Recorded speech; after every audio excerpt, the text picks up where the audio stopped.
Bismillahirrahmanirrahim. وَقَدْ مَكَرُوا مَكْرَهُمْ وَعِندَ اللَّهِ مَكْرُهُمْ لِيَجْزِيَ اللَّهُ كُلَّ نَفْسٍ مَا كَسَبَتْ.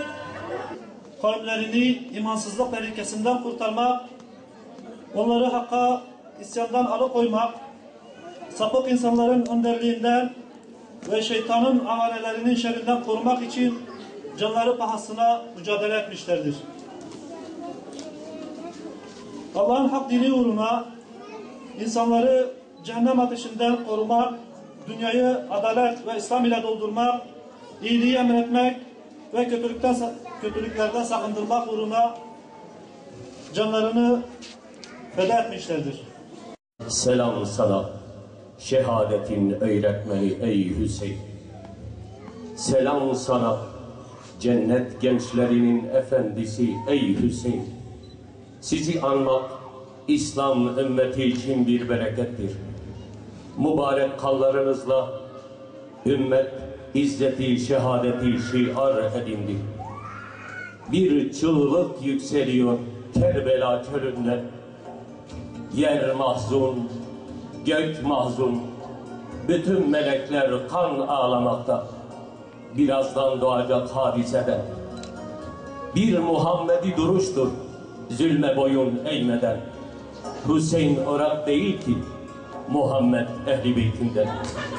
Enaniyeti, izzeti, esareti şiar edinenleri şöyle aktarmaktadır Hüseyin. Bebeğimi avuçlarımın içinde okladılar. Aile çadırımı yakıp yağmaladılar. Beni Fırat'ın yanı başında susuz koydular.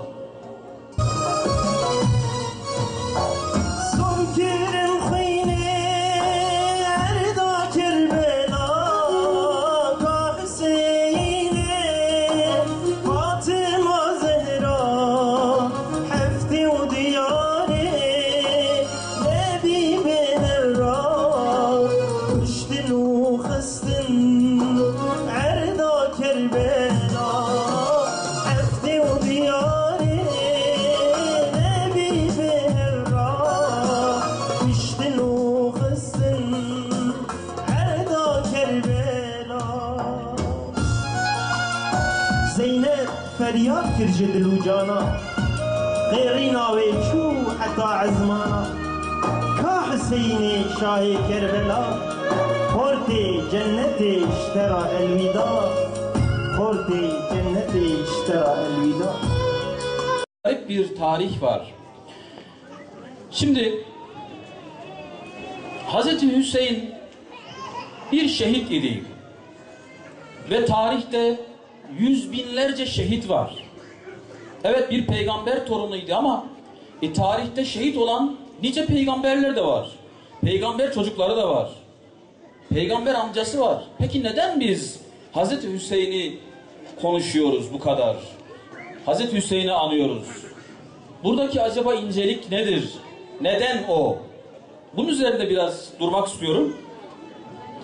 Kader-i ilahi böyledir. Ancak bakın, bu olayda dedik ki sadece kalbe değil, akla da hitap ediyor Rabbimiz.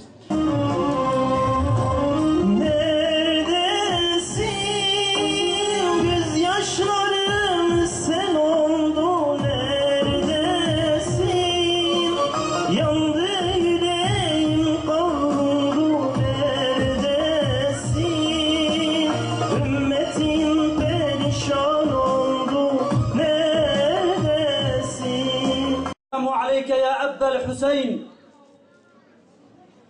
السلام عليك يا حسين السلام عليكم يا أحباب الحسين السلام عليكم ورحمة الله وبركاته.